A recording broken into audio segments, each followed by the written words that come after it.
unlike his father, King Martin II, wasn't allowed the luxury of carrying his bloodline's reign of terror over the people of Goria. With the combined effort of the people of Goria, the surrounding provinces assisting the natives with the power to fight against the land's forces, and a few people within the Gorian force betraying the royals, the monarch was overthrown. But barely overthrowing the tyrant didn't satisfy the villagers. For years they had to bow down and suffer. For years they had to yield to sorrow and grief. For years they had to obey and witness the death and sickness of their loved ones, as the king sat on his throne with his ministers in a heaven he built for himself, with the blood, sweat and tears of the people of Goria. For these transgressions, clemency is an unaffordable medicine, and therefore the authors of the story of King Martin Gilead II decided to end his story in a grim fashion.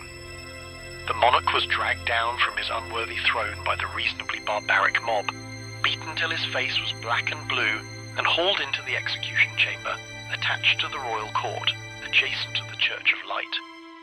The doorsteps of the house of God adjacent to the playground of Satan always stayed open, serving as an optimistic reminder that even for the worst of the worst, the doorsteps of God are open.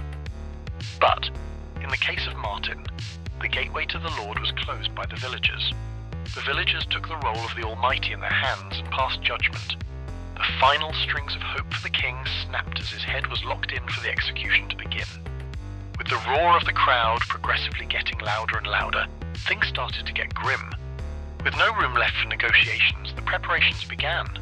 The blades were sharpened. The executioners took their stances. As the king's ministers and family watched in horror, the impending doom occurred. The moment for which they had expended everything. The moment leading to liberation.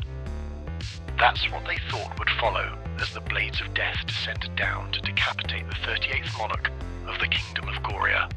That's truly what they thought would happen.